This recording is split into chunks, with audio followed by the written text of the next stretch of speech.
Every year, the Saints have taken a shit in the school. They're still waiting to graduate.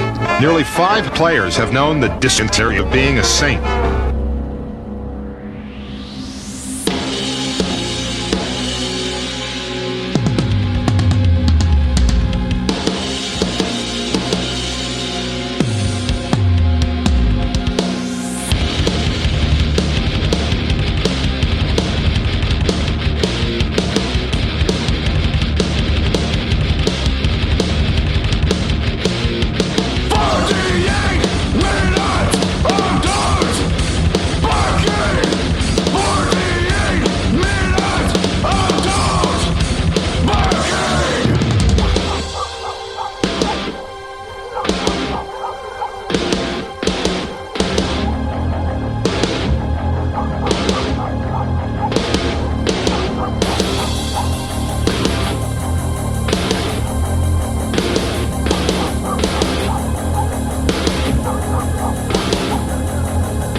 Jason. It's another day, another podcast. It is. It's, the proletariat, they're revolting. They're burning down the warehouses. And That's true. I just want to extend my deepest condolences to you and your family because over the weekend, the dick sucking factory was burnt down by a disgruntled worker. He said he wasn't getting his knee pads refurbished quick enough. Look, solidarity forever is all I'm going to say on that one. Yeah. You're going down to the dick-sucking union hall, right? And you're just trying to find something. Like, is there something I can do at the opera house? Like, what? Yeah. We got the alley behind the Wendy's, and that's about it right now. We're kind of stuck, yeah? Oh, God. I can't go back to cement land. I can't. Oh, well, it's 40 minutes dogs barking. Glad we got to serenade you. Homos. That's right. Where do they all come from? And I'll tell you where they do come from. The internet! I'm Jason, that's Bryan. And we're here to talk to you today about a very special person. That's right, our Lord and Savior, Jesus Christ. No, we're talking about the internet. Bryan, have you heard this song about fries and chicken kids? No, I haven't. What? You're going to tell me anyways. I am going to tell you anyways. It's a TikTok trend. It refers to a series of memes, this according to Know Your Meme, that set the satirical rap song Fries and Chicken by Beta to aura-filled images of 2 twin kids, Oshone and Oshoze, one of whom is albino. Oh, hell yeah. Got one of them Brother Ali looking ass kids. From Scoob on Crack 2. I want some fries and chicken, a side of biscuit, that ain't enough for me. I want a number 3, straight out that oven, nobody get nothing from me, man. I just want something to eat. It's just like, man, that is like the generic, like, I'm listening to the softest hip hop. Yeah. But I'm going to get in the weirdest fight with another dude in skin tight pants at this hip hop show. Right. I'm going to get just really, Drake really. shit. Yeah. Kids kind of look like Drake. These are the Drake clones from Resident Evil 9. But yeah, just it's fucking ridiculous. These kids just they look unfortunate, especially the albino kid. Poor guy. He's just I don't think he ever really, the parents probably weren't like, "Hey, let's make our kid a meme or something." No, I don't think so. And like, oh man, sometimes kids just have this phase when they're growing up where they just kind of look like shit. Yeah, pretty much. Like, I bet in a couple years they look just as like a kid. Like right now they're kind of in that part where it's like you're viewing them through like a Coke glass. Yeah, they're distorted kids and just have that part where they look like one of those fish when you take them out of water, like a blobfish. Yeah. My kids had that. Yeah, it's just part of the game. Yeah, I know. And so I mean, I think really it just was like the kid with albinism is just like, oh, that's really unfortunate. I'm sorry, kid. Well, speaking of people with white blood, clear skin. Yes, there we go. Speaking of people who are albino without, but in this case, without albinoism. Yeah, somehow. Yeah, we're talking about a Slate article that came out that would have been earlier today. AllBirds, the shoe company, is becoming an AI company. That's a really bad sign. The Tish Pawa writing here. And it says, on Wednesday morning, again, this would have been yesterday, The once iconic, now struggling footwear brand AllBirds announced that it was getting out of, quote, sustainable shoe production altogether and transforming itself into, survey says, an AI company. As so often happens when a company mentions the words artificial intelligence, AllBirds' bottom trailing stock earned a massive 600% boost upon the news. The company said it secured $50 million from an undisclosed investor to, quote, pivot its business from making shoes to AI infrastructure, according to an official statement. This cash infusion will allow them to purchase GPUs that power and develop AI models, which they would then loan out to customers. As part of the shift, AllBirds also anticipates, that's again in scare quotes, getting the new name New Bird AI. Seems bad. Yeah. Now that's not the worst. I've only of it. seen like in the Midwest. I've only seen like 2 people wear AllBirds, and both times it was kind of like when you're like walking in the dark and you actually make eye contact with a raccoon or something. You're just like, huh? Was this a mistake? Yeah. Oh shit! It's one of those things too where you want to like ask questions, Right? But you realize that asking questions is going to kind of like out both of you to everyone else in the social circle. That like, Right. hey, I'm a loser because I know what this shit is, and you're a loser because you're wearing it. Right. Yeah. So you're just kind of like, fuck, man. It's like I'm John. It's a John Wicking situation. Was John Wick wore AllBirds? He's like, yeah, I think I could program a full stack.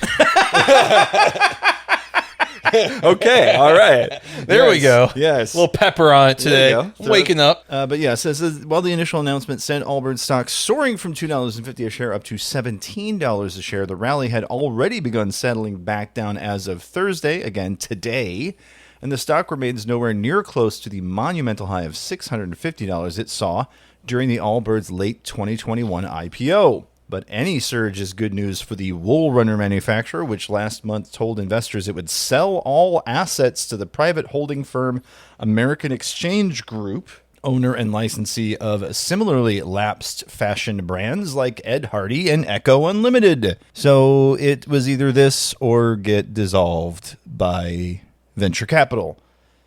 Kind of sucks. This is what we got to do in order to stay afloat, folks. Not great. And the article does continue on to basically call it snake oil and have a nice... Yeah, I mean, we saw a lot of this with crypto a couple of years ago, and this article even mentioned crypto in a few different spots, just about like, yeah, the AI is the new fucking fad. You know, it was crypto a couple of years ago. It was NFTs, and you know, look at this NFT that Justin Bieber bought for $1.2 million, and now it's worth like $300, and it's like, Yeah. I just want to go, Bored Ape Shit Club. Now, I'm sure you've seen this guy. They made Millhouse in a tube, and they beat him with Hot Wheels tracks and let him loose. Let him loose in San Francisco. That's right. The San Francisco Chronicle gives us this article written by Warren Peterson. Bay Area police arrest man after video captures violent confrontation with homeowner. Now, this doesn't really sell it, I got to tell you. No. I remember the first bit I saw this, I'm like, oh man, the itch tape kid has gone down a dark path. Yeah, so Reddit has the full Ring video, because of course they do. Under r/public freakout, the Ring camera psychopath. So here it is. So for context, this is a gentleman... dressed like a school shooter circa 1999. Yeah. Don't come to school tomorrow. Right. Don't bring your daughter. This is, on the, I believe it says the 7th there, 9 o'clock in the morning. And he's standing outside this guy's house, and he seems pretty agitated. But I'll let the rest of the video go. Let's see. Hi there. Can you open this door, please? For what? I just want to make sure that everything's okay. There seems to be something going on. What do you mean? I don't know. I just figured I'd check on something. I don't know what you want, man. Get out of my house. Open this fucking door. Where's your daughter, man? Open the door. This is my neighborhood. Open the fucking door. Now, or I will fucking end you. Do you understand me?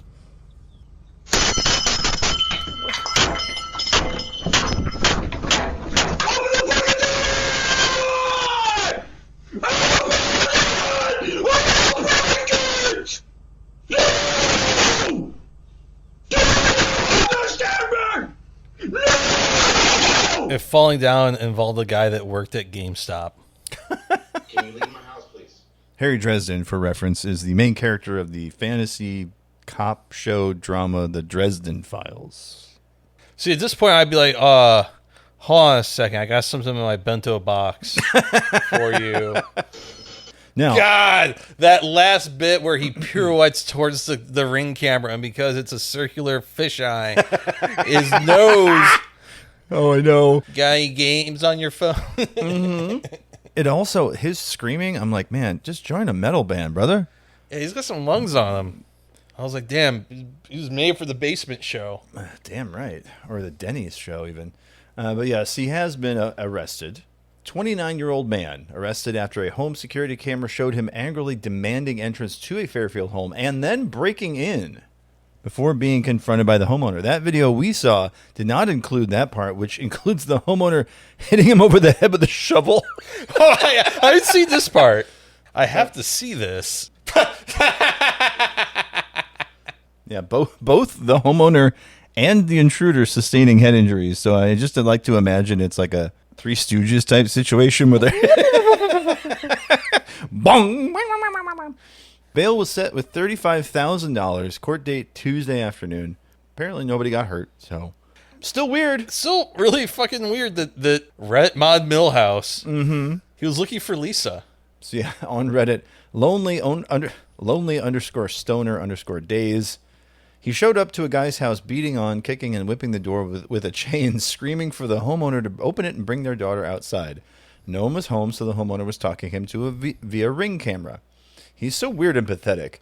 Everyone thought it was fake. When he kicked the door, he almost flew backwards downstairs, and he tried to break the Ring camera open by open palm flailing at it while screaming. He was wearing a trench coat, Demon Slayer shirt, and flip-flops, pretending to be a crime-fighting wizard from a book series. Duster saying, someone checked to see which Reddit mod suddenly stopped posting. It's so fucked. All right, two little weird pieces to send you out on this week from our What's Hot Classic. Two aquariums in Japan, Kyoto Aquarium and Sumida Aquarium, have been keeping obsessive tabs on their penguins, this according to spoon-tamago.com, maintaining and updating annual flowcharts that visualize the penguin drama. They recently dropped their 2026 versions, and this year there are English versions. So here is the Kyoto Penguin Relationship Chart. Seems really complicated. It does. It's like the plot of one of my Japanese animes. But it includes the trainers. It includes, some of the penguins are, let's see here, will never forgive her from stealing her ex. Some of these are snuggle sessions every day. Stole Kuroma's girl. And it's just penguins. It's the most messy ship drama Tumblr shit, but applied to real life penguins. So weird. Used to party, but finally living the simple life, Tara is. Ume, the type that likes to take food back to her nest, is married to Take, and it just says beefy and sweet. Which feels right. Yeah, it feels right. But yeah, the Japanese penguin relationship flowchart, definitely worth a perusal there. And then one last thing for you. The accursed alphabetical clock. This clock at boat.horse/clock shows you the time alphabetically. It's very upsetting. I'm looking at this. So I'm at a loss for word. This is like some time cube shit. I know, isn't it? But it's just listing the times alphabetical. So 8 is the first number alphabetically, and then 11, and then 5, and then 4, and then 9, and then 1, 7, 6, 10, 3, 12, and 2. So, and the second hand continues to jump around. There's really, it's baffling, frankly. But it does list the text of the current time below it, and it's currently 7:41:01, right, and so forth. It is difficult to watch. It hurts. And yes, it says this clock displays the current time alphabetically. It is inspired by this post on Mastodon. So there was a post on Mastodon where someone took a clock and rearranged the numbers alphabetically. And then It's also violence. Yeah. But then this person then took it and made it a website. I don't know. It's fun to have on the background, and you just look up every once in a while like, oh, it's what the hell time is it? You look at it, it's like, well, it looks like it's 4:15. Do you want to look at a clock and feel like you're hungover all the time? Yeah, exactly. I guess it's that time. It's time for Crypto Scammo the Week time. You're listening to 48 Minutes of Dogs Barking, the podcast. And now it's time for the Crypto Scam of the Week. Bryan, you reminded me that this was a thing, and apparently it's getting even worse. World Liberty Financial. The Guardian has a bit on this now. This is how you know it's serious. Trump's largest crypto venture investor accuses company of freezing account and of secret blacklisting. Good old Justin's son. Justin's son said World Liberty Financial. Johnny's son? No, Justin's son. Johnny's son? Justin's son says World Liberty Financial built a, quote, backdoor blacklisting function that froze his account. We have the truth. See you in court, the company responded. Not great. One of the largest investors said that the firm secretly implemented a tool to unilaterally freeze his holdings of its cryptocurrency. He claimed the company could do the same to any other user. According to posts on Twitter, Justin's son said, without offering evidence, okay, well, there's a big part right there, that World Liberty Financial had embedded what he described as a backdoor blacklisting function in the contracts used for the WLFI tokens. This move, Son wrote, gave World Liberty unilateral power to freeze, restrict, and effectively confiscate the property rights of any token holder without cause and without recourse. Reuters did all of the legwork on this story, was unable to establish if World Liberty has such a tool or is using it. Well, Reuters, you need to step the fuck up, brother. The news agency was unable to ascertain any specifics about Son's trading activities. On Sunday's post on Twitter, he claimed he was, quote, the world's first and single largest victim of the alleged tool, pointing to the freezing of his holdings of the token in September. At the time, World Liberty said it did not seek to blacklist anyone, and that it responded to, quote, malicious or high-risk activity that could harm community members. It's revenge for laughing at your hiccups last week. They say when you sneeze that much, it's because God's trying to make you gay and your body's fighting it because your body's full of sin. Yeah, that's true. I have been fighting the evil of homosensuality. The only recourse is to become a trad cat and argue with the Pope. Hoo-wee. Yeah, not great. So St. Aquinas said your cossack looks like a dish rag.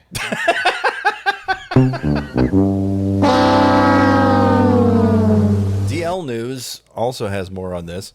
Executives at World Liberty Financial have proposed unblocking $62 billion WLFI over the next 5 years, giving those who bought the tokens from the Trump family-backed crypto company the chance to cash more of them out.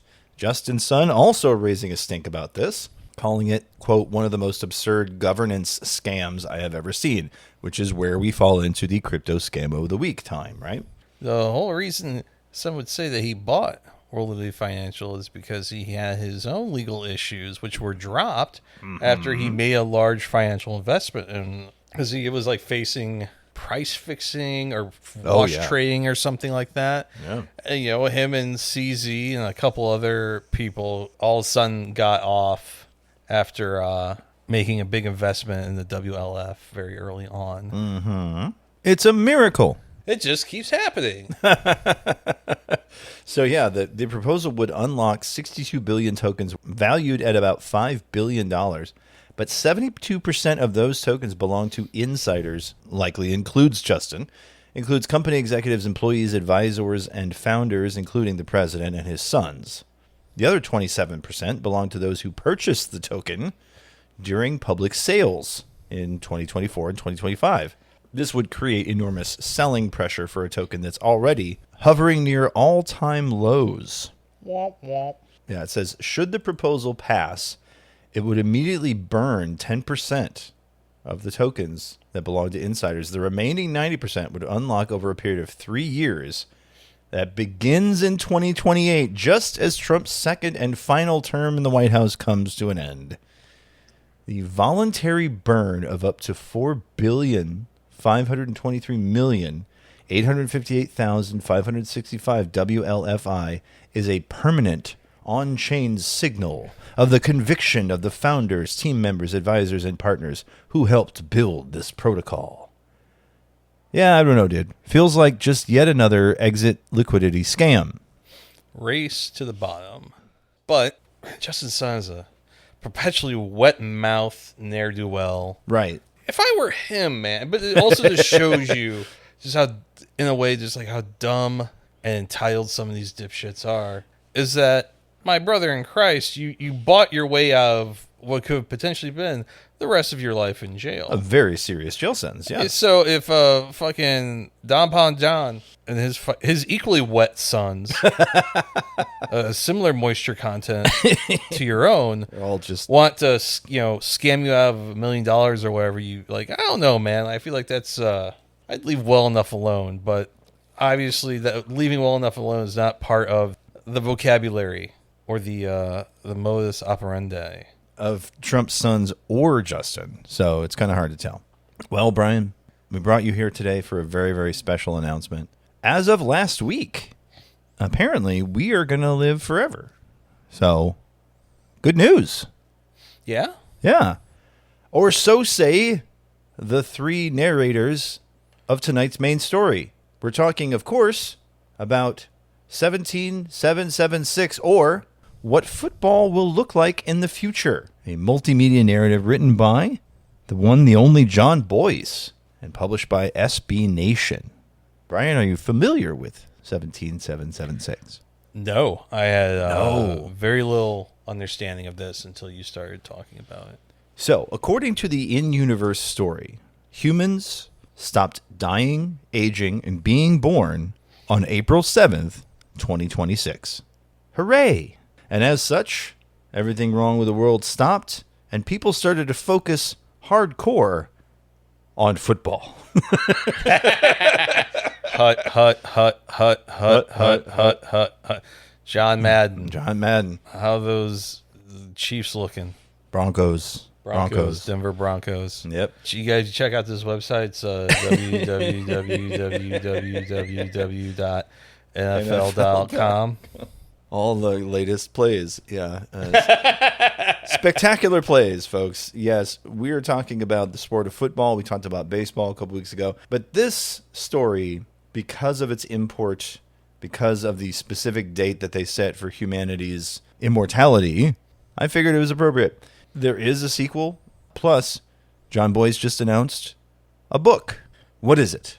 Well, it is a website, sort of. It's an article on SB Nation, but it is kind of taken on a life of its own. To understand 17776, first we must understand Jon Bois. Sports writer, YouTuber. You may have seen some of his stuff. He did a series about the weirdest sports events called Pretty Good. Oh, You've yeah. seen the Pretty Good one about the 1904 Olympic Marathon? Oh, yeah. All right, so he's one of those fellas. He did a series of articles where he created unusual football scenarios in Madden called Breaking Madden. But yes, in 2009, he started as an editor at SB Nation, which is a website talking about sports. It was a Vox Media site. He had done, let's see here, the documentary video series Chart Party, which he talked about sports stories via charts. A December 26th episode of Chart Party called Every NFL Score Ever, in which he discussed how football's scoring system makes some final game scores very unlikely and coined the term scoregami to describe the act of achieving a never-before-seen final result. I'm sorry. The series has also discussed topics such as the saddest punt in the world, how Barry Bonds' 2004 season would have looked if he had played without a bat. Yep. He just would have strangled the baseball. He would have punched it. Get the fuck out of my... would have Mr. Baseball the fuck out of it. Actually, he just would have spent all of his time convincing Mrs. Met to let him crack it raw. Woo! So after all those various success stories and writing about sports and talking about sports, then came July 2017, 17776. It's about satellites. 3 of them, in fact. 9, 10, and Juice, who start to talk to each other over the vast distances of space. The Space Probe Pioneer 9 gains sentience and makes contact with Pioneer 10. And the Jupiter Icy Moons Explorer called Juice. Juice, by the way, is a fan favorite character because he is just kind of a dumbass. Oh, it's supposed to do that? Yep. Yeah, so it's a very interesting interactive website. It starts with a calendar, and it's the satellites talking to each other, meant to show the passage of time. And as you continue to scroll, the characters begin growing desperate. It takes very long for them to answer each other. And as this scrolls through many, many months and years. By the way, if you like to scroll, 17776 is your thing to do. Yeah, what I love to do is take like a busted, sweaty, dead skin cell encrusted IBM ThinkBook and just scroll to my heart's content. Yeah, the first bit is a lot of scrolling. But once that's over, they can now communicate at the speed of thought. And they start talking about football. Because that is the thing that the immortal humans have decided to do with eternity. And yes, they talk about game 3887, Field of Play, Nebraska, with the end zones being Wyoming and Iowa. Next score wins. So the idea is that since humans have become functionally immortal and have developed nanomachines to prevent themselves from getting injured, that they have created insane games of football that can be played on any size field. And so for this one, the size of the field is Nebraska itself. This even includes fake Google Maps videos showing the path of the ball through these towns in Nebraska. It's really something else. We've got the old market in Omaha. Yeah, but it's flooded, you see, because it's the future. They talk about some of the star players. Number 3,500, Nancy McGunnell. For 4,000 years, she did not play. She was helping to look after her daughter's general score, and then came back and started playing for Wyoming, averaging 515,000 yards in a season. Yeah, they're talking about the line of scrimmage being these towns, right? This lady, Nancy, gets the ball and then runs into a tornado to make a forward pass. It's some of the most interesting writing about football. Some of these videos are really bizarre. There's a 2-minute video called What Is This? My favorite interaction is in this video, asking why the satellites have become sentient. Well, 10 says, if you leave a computer in total isolation for 15,000 years, it will gradually become a person. And 9 responds, is that what happened to you? 10 says, yep, thousands of years ago, but yep. 9 asks, why are people still playing football? To which Juice jumps in and says, because it's funnier than shit. 9 asks, they don't have anything better to do. 10 says, not really, no. 9 continues, why not? 10 says, the short answer is they fixed all their problems. War, poverty, disease, they're all extinct ideas. And Juice again jumps in, yeah, but so's Lunchables, Pyrrhic victory. It's that kind of writing that makes this so amazing.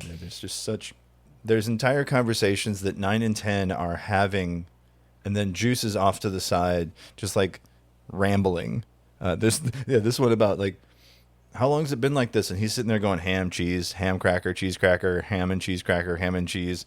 Could even do it a little different. Like he's almost having his own side conversation with himself. And Bois' writing is so good that they're like really fully fleshed out characters. And then we start introducing other characters, like actual players of this immortal football game, this husband and wife duo from Murfreesboro, Tennessee. Yeah, let's see. Throws right. Born in 1998, born in 1994. Right? 480 seasons the wife has been playing. Fascinating sub-stories about how they're going around collecting footballs signed by this second stringer named Coy Detmer. Right, so they're inventing all of these games, and it's this testament to like human creativity and the power of sports, and the future is just going to be more of this. And the folks are talking about the weird games that have come up. This is actually a fake podcast that they're transcribing, a podcast called Garbage Football. And they talk about the typo game. One of the guys says, I don't want to spoil too much, but basically they were drawing up the rules for a long-distance game. The field dimensions had typos in them, and they ended up with a field that was 1 yard long and 1,000 yards wide. And they'd already filed the permit, so they had to play it.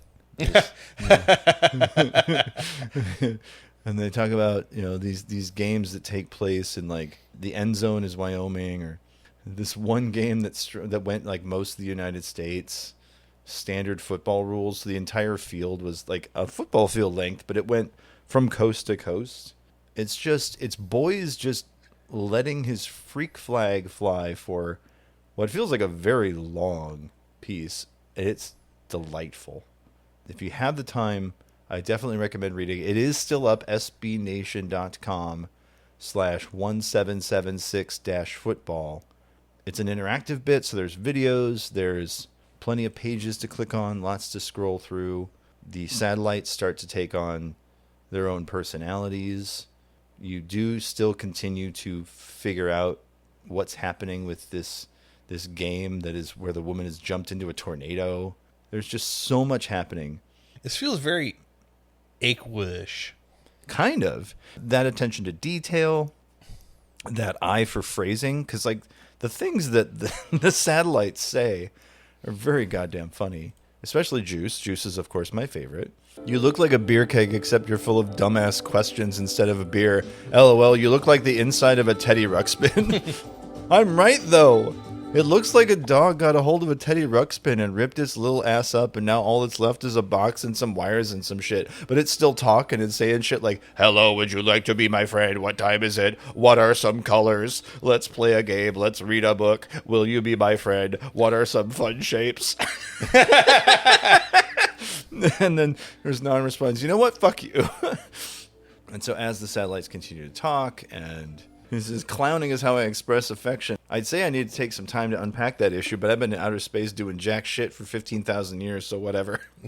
Yeah, this is really just impressed with like the scope. Yeah. The depth, the playfulness with the concept. Yeah, because Bois even goes so far as to imagine a game within a game happening inside the Broncos stadium. And so there's like 5 teams all playing a different game on the same field.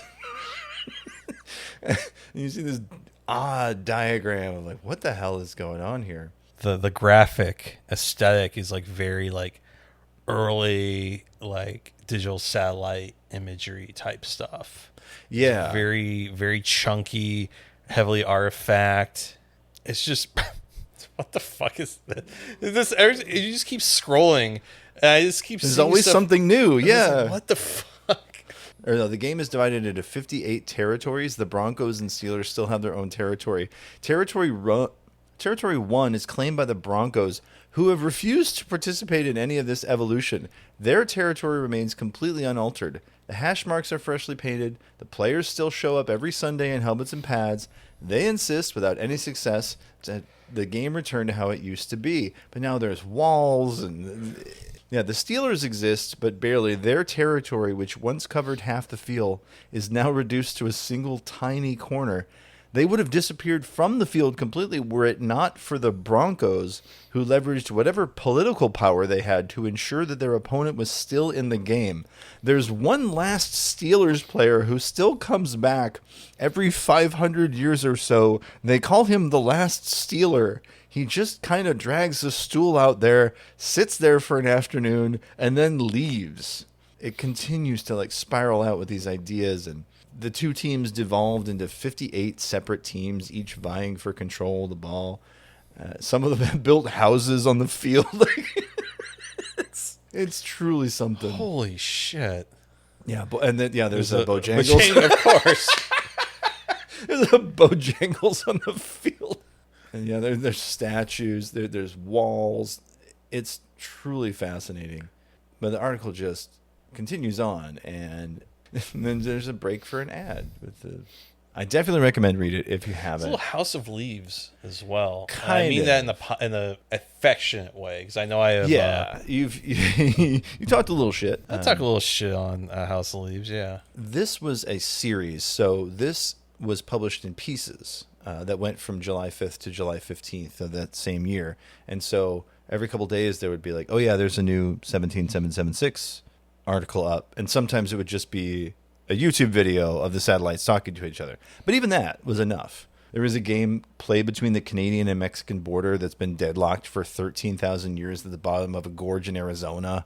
Yeah, a 500 game that results in the destruction of the Centennial Light, that incandescent light bulb been burning since forever. And a game in which the possessing player is attempting to score an automatic win by hiding in his team's end zone for the next 10,000 years. Truly something else. And I think the reaction to it was almost better than the thing itself, because the AV Club, of course, called it "The Future of Football is Post-Human Despair and Fascinating Sports Metafiction," William Hughes. They called it a mind-bending treat. Yeah, it says it's concerned with the why of sports, that given the massive resources, time, and information at our disposal, not to mention that those available to our descendants, why does communal game playing still hold such an important place in society? The good folks at Pointer says this SB Nation story has everything. Robots, football, and 2.3 million page views. Yes, that was I believe, the height of 17776. Impressive. Jon Bois on Twitter, 5th of July. Today is day one of the biggest project I've ever tried, with a link to it. And a lot of people responding like, dude, what? That's awesome. Patrick Monahan, John is one of our top talents, and by our, I mean the internet. Ed Zitron, Jesus.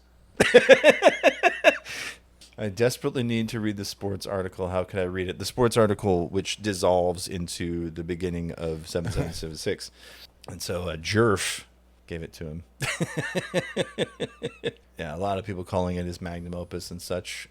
And they're probably right. I think IO9 put it best. IO9, kind of missed that website. But sports and science fiction, it says, much like jocks and nerds don't always get along. However, one sports news site is bringing football into the future with a series that is weird, complex, and pretty spectacular. Beth Elderkin, I applaud you, because, yeah, that's exactly it. 17776 from SB Nation creative director Jon Bois is an ongoing sci-fi series using text and YouTube videos to examine what football will look like in the future. It may sound like that one scene from Starship Troopers, but it's basically football with weirder outfits.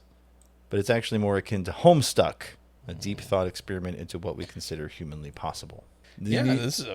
I feel like next time I'm reined in, I might want to throw this up on the old computer and get a little hut.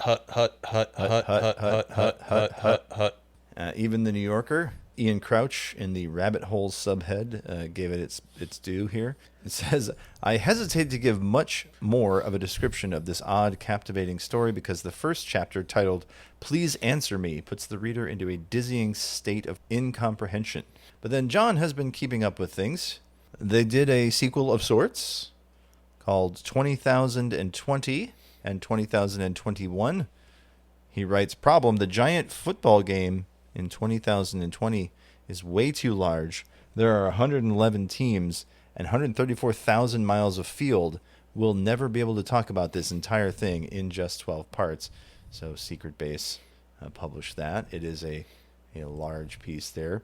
And then also, he announced last year, working on stuff, he says, and then posts the Publishers Marketplace article saying, sports writer, documentary filmmaker, and executive producer at Secret Base, Jon Bois' 50,007, An American Football Odyssey, about the future history of football from the perspective of a sentient space probe, was signed to Carl Engel-Laird at Tor in a good deal and a preempt by Kate McKean and Howard Moore Aim Literate Agency. So, fantastic. We are going to get more. I cannot wait. Excellent. This has been one of those things that I can tell people about, and they genuinely say, I have not read something like this before. And I can genuinely say, you're welcome. Because it is, boy, it's something else. That, like you said, like House of Leaves, there's that sensation of, I've stumbled upon something here that is not... There's a rhythm to it. Yeah. I've fallen into a thing that, not necessarily is it real, obviously it's not the future, but is this... Like a for real thing.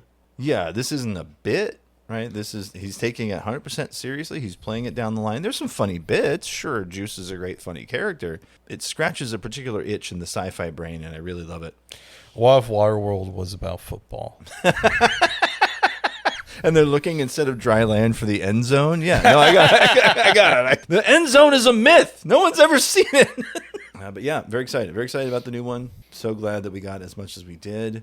At 20,020, definitely leaned a lot more on YouTube. And I don't think it was not necessarily worse or anything like that. I don't think it was nearly as polished, as grimy and as weird as the graphics of 17776 are. It's just, there's something about being first. Sure. Kind of like how a sequel is not always going to be as good as the original unless you're James Cameron.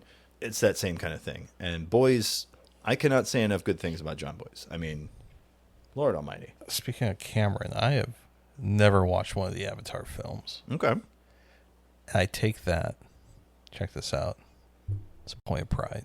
Okay. That's fine. I don't take it personal. Fuck you. I'm going to fucking kill you after the show. Yeah. Gonna give you a Bowie knife. We're gonna set you loose in the Ozarks. I'm fucking sharpening my blade during this episode. I'm like, get you. If you hear a shing, shing, Yeah. yeah, we'll steal It's your. me we'll slaying my co-host we'll over see- his James Cameron opinions. We'll steal your neighbor's fucking golf carts and we'll joust in the alley. Hell yes. Whoever wins gets to eat some Feastables or whatever. Lunchlies. Oh, you like your cheese drippy, bro. All right. But it's a little drippy. So are you excited to read 1777? I'm definitely looking forward to giving it a shot. Wow, I had no idea what this was when you sent it to me, because also you told me Clavicular was dead. I'm sorry. I saw it on Twitter. I couldn't resist. I was so fucking confused. I said something to my coworkers who were like younger than me. I think Clavicular's dead. And they both are just looking at me and they're like, what's a clavicular? And I'm like, awesome. Oh no. Oh no. And so I had to try to explain it in like the most like safe for way. Right. How do I safe for work way possible? I'm like, well, there's these guys on the internet, they're young and they're kind of like living in this weird space of like, late capitalism is most certainly not working for them. But, you got the Andrew Tates and all of the other like similar influencers. Not saying it's not late capitalism. It's bullshit of society and genetics and also possibly the Jews. Mm-hmm. And so they do things like they abuse anabolic steroids and peptides and other performance enhancing substances. And do things like make themselves look like a really rough 28 at 19 and also impotent. Yeah, it's fun. And they're like, oh, I'm like, yeah. So this guy overdosed on a live stream the other night and it got quiet. Yeah. Sorry. Sorry for making your coworkers think you're weird. I don't think that's like a new thing. I was going to say, if they didn't before, I don't think this was going to move the needle very much. I'm trying to think of something that wouldn't be like outing myself or someone else, like, specifically like to the work that we do. I think one of my coworkers who's maybe a little bit online in a way that very few other people are. Like I think I've said this before. Like all of the people I really get along with work are like all like neurodivergent women. Yeah, it seems. And right. I think it's because I'm like the only like weird guy there. Like everyone else is kind of straight laced, and I'm like the guy that just goes around saying things like, "What the fuck is going on? I'm about to take 2 shits and die." I don't know whether to shit or go blind. Yeah. Yeah, like I just go, "What the fuck? The fuck are we doing?" What is happening? Yeah, and everyone else is just like very like, I was meeting with the head of operations at such and such, and I think we really came to an amicable conclusion, and I think in the future we're going to see some really positive results in our relationship. And then I go, yeah, well, you know what? Maybe Really Grave Days got their shit fucking right. That's cool, man. Yeah. Do I need to go down there and tell them, hey, only fucking light beer on your lunch break till you get this shit right? You're right. I've also introduced, like with some of our problem vendors, like we need to start introducing like a Pavlovian like Zen dispenser. like, oh, cool. So before I put this on the truck, I'm going to check the BOL. Look, everything's right. Whoop. And you didn't put the chicken above the lettuce? ding, ding, ding, ding, ding, and then out. Like yeah, here, you get a menthol. Ooh. Yeah, they just go into the corner. They go into a corner and they're like gnawing on it, watching fight videos on their phone. I feel like that's how I have to deal with my teenagers sometimes. I'm like, you did your homework? Great. Here's some fucking ice cream. Go. Yeah, and then they're like watching ISIS videos just with the fucking Cardi B soundtrack. It's beautiful. Not now, Dad. We're gang stalking the DoorDash grandma. Who's boy. really some sort of Republican op? Yeah, boy, you're talking about crisis actors. Anyway, president needs a photo op. Hey, call that one lady that we called before. You sure? No one's gonna notice. Yeah, no one's gonna notice. I love he asked her like, what do you think about no more men and women's sports? And she's just like, I really don't have an opinion on that. I'm just here to talk about no tax on tips. I'm like, good answer. So Cheryl Teagues, she once told me that, and she's just kind of checked out. Yeah, I don't know why I keep bringing up Cheryl Teagues with him. I always think it's funny. Like, Cheryl Teagues had a tongue like a dog. One time at a Vanity Fair party, I put some peanut butter in a Kong, and she worked on that shit in the corner for like 3 hours. Didn't nut once, though. Terrible. Well, that about does it for the program. We're about to tell you where to find us online. Bryan. If you want to know the future of football and the darkest, most intimate feelings of John Madden, you can find me over on Twitter, Blue Sky at iShotGuybord, ISHOTGUYDBORD. You can find me over on Instagram at amusicphotographer. If you want to check me out over on Substack, I'm amusicphotographer.substack.com. I just posted about how much I hate geese. And rightfully so. Yeah, fuck them. As it turns out. They just had marketing and Nepo baby money. There's nothing the people are like, it's nothing fucking special, man. The same thing happened with the Strokes. The Strokes just happened to be a better band. Kind of a whole other conversation. I know. Anyways, if you want to check out my portfolio of craftily curated photos of people with their mouths open, you can head over to assholemusicphotographer.com. Jason, where can they tell you about your favorite end zone? My favorite end zone is going to be on Blue Sky at videocrime.48minutesdogsbarking.com. You can also find me any place there's a video crime. Chances are pretty good that's me. We're talking Letterboxd. We're talking, I mean, really, literally anywhere. VIDEOCRIME, with the exception of Instagram, because as we talked about with producer Steve last week, some Swedish woman hacked my Instagram, and video crime on Instagram is now just like thirst traps. So that's fun. On Instagram, I'm Laser Goose CEO, but all I do is repost Chicago streets and sanitation videos, so not much there. You can find me as part of a podcast. It's not this one. It's called Submitted for the Approval of the Midnight Pals. There I play a fictionalized version of horror icon Stephen King. One of these days, I'm just going to send Stephen King a fucking episode of the show and see what he says. That is Midnight. Wow, this is fantastic. Fantastic. Stuff.